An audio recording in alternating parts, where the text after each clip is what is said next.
कैसे हंसूं मैं? तेरी जिंदगी की खूबसूरत पलों को देखकर हंस। मेरी जिंदगी की खूबसूरत पल? मेरी जिंदगी में ऐसा कुछ नहीं है। तेरी शादी के खूबसूरत पलों को। शादी की खूबसूरत पल? शादी से पहले तो मैं लेट उठा करती थी। शादी के बाद ये सुबह जल्दी उठने का टेंशन, पति के टिफिन का टेंशन, बच्चों की पढ़ाई का टेंशन, रही टेंशन ये सास की किटकिट, पूरी लाइफ टेंशन ही टेंशन। अब ये सब फालतू की बातों की टेंशन मेरे पास लेके आएगी तो ऐसी ही फोटो आएगी। देख मेरी 3 घंटे की मेहनत। क्या है? ऐसी फोटो देख तो सब हंसेंगे मुझ पर। तो मैं क्या करूं? ऐसी शक्ल लेकर आएगी तो ऐसी ही फोटो आएगी। आप सब भी ऐसा टेंशन वाला फेस लेकर बैठे हो। हंसने तो मनुष्य की मोनोपोली होती है। ऐसा लग रहा है हंसने का भी टैक्स है। मेरी बात सुन। एज फॉर स्माइल अपने फेस पे, फिर देख दीपिका पादुकोण जैसी फोटो निकालती हूँ। अच्छा ओके, ये भी ट्राई करके देख लेती हूँ। ठीक है। लो आ गई चलती फिरती दवाई की दुकान। जब देखो जब दवा दवा करती रहती है। तो क्या करूं? इस दवाई के डब्बे को देख देख कर इसे अपने पास रख रख कर परेशान हो गई हूँ। चल अब बता तेरी क्या टेंशन? तू भी बोल दे आज तो। मेरी क्या टेंशन?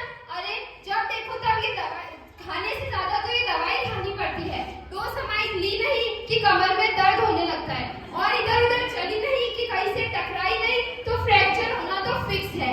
तुझे याद है ना लास्ट मंथ भी हुआ था फ्रैक्चर? हाँ हाँ याद है। ये सब फालतू की टेंशन है। फालतू की टेंशन? अरे मेरे सामने 56 भोग रख दो तो मुंह से पानी आने लगता है।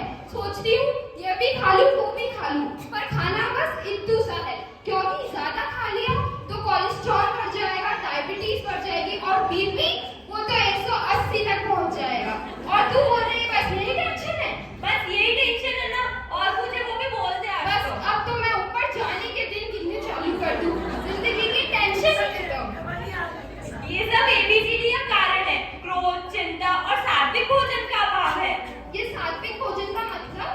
अगर नहीं खानी डॉक्टर की गोली तो करो आयंपिल की ओली। अच्छा ओली, तू बराबर बोल रही है। मैं भी कल से ही ओली चालू करूंगी। ठीक है।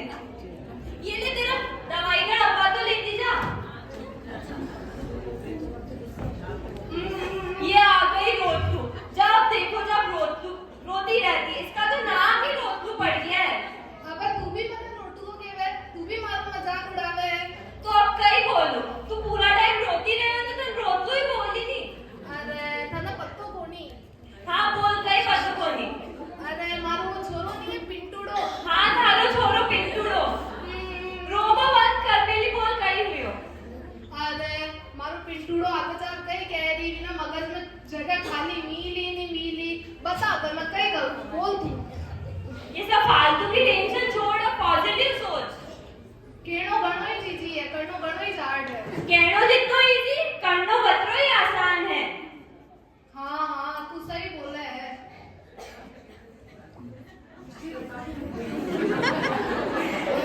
तू यार रो मत। रोबाना कहीं नहीं होई और तू थारा करम बांध रही है।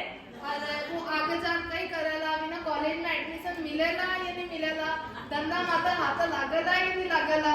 तू थारा यार रोबाना बिना कॉलेज में एडमिशन मिल जाए। यार रोड तू करम बांध रही है। कई मतलब यार रोबानो। हाँ हाँ तू सही बोला है। ठीक है तो रो मत तू अब हंस। हाँ तू अबे मेरा लोबा को नहीं किया, अबे मैं हैस हूँ। ठीक है।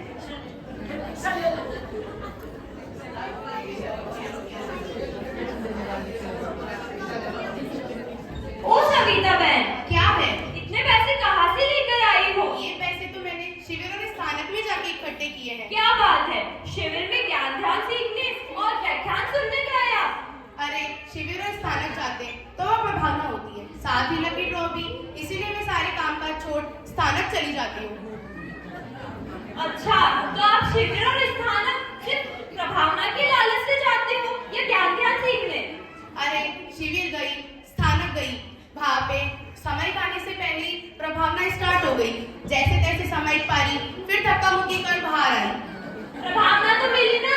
कहाँ मिली? ये तीरथ भवन में गई थी, प्रभावना खत्म हो गई। मुझे तो प्रभावना ही नहीं मिली।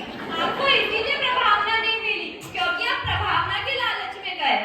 अगर आप व्याख्यान सुनने जा जाते, शिविर में ज्ञान ध्यान सीखने जाते तो आपको ज्ञान भी मिलता, प्रभावना भी मिलती। अच्छा, तो अभी से मैं भी यही करूंगी। कभी भी स्थानक प्रभावना के लालच में नहीं जाऊंगी। जाऊंगी तो केवल ज्ञान ध्यान सीखने ही जाऊंगी। ठीक है।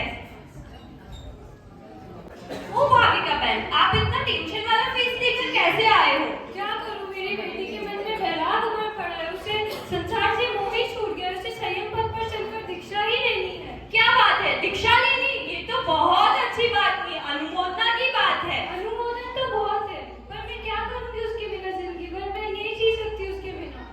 मैं पूरे देश में गई, मुझे कोई रोतलू, कोई लालची, कोई क्रोधी और कोई रोगी मिला। मुझे एक भी ऐसा फेस नहीं दिखा जिसके फेस पे सच्ची स्माइल हो। नहीं नहीं, मैंने देखी है सच्ची स्माइल। हमेशा हमारा मुस्कुराते हुए स्वागत किया जाता है। ये सब वस्तुओं से दूर रहते हैं। जहाँ मेरी बेटी जाती है, गुरु के स्थानक में।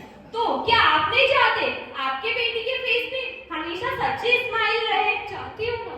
तो आप मेरी बात मानो, आप आज ही अपनी बेटी को दीक्षा की आज्ञा प्रदान करें और रत्नकुश की माता बनने का सौभाग्य प्राप्त करें। सही बात बोल रहे हो आप। इस बारे में मैं सोचूंगी। चलो ठीक है, इसका तो भला हुआ।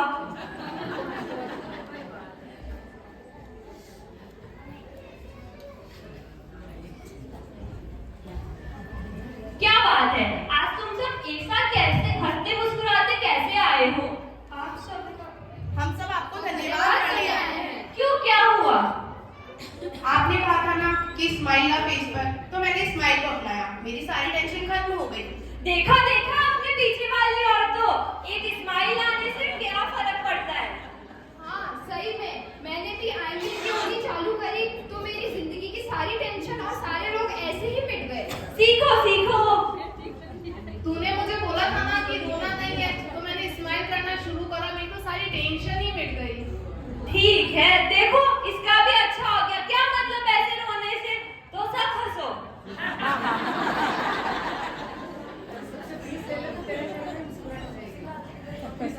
तूने बोला था ना कि स्थानक कभी भी लालच में नहीं जाना चाहिए, तो मैंने लालच को त्याग कर सिर्फ ज्ञान ध्यान सीखना स्टार्ट कर दिया। देखा, प्रभावना के लालच में जाने से कोई मतलब नहीं है। आप सच्चे दिल से आओगे तो आपको ज्ञान ध्यान भी सीखने को मिलेगा। अब तो मैं भी मेरी बेटी को आगे दे चुकी हूँ। मैं समझ चुकी हूँ कोई भी संबंध, कोई भी तत्व इस संसार में हमेशा के नहीं होता है। जो हमारे साथ बहुवक्त साथ रहता है वो है हमारी आत्मा। हमें उसी का ही कल्याण करना आवश्यक होता है। कोमल को आगे देकर रत्नकुश की माँ बनने का सौभाग्य प्राप्त हुआ है मुझे।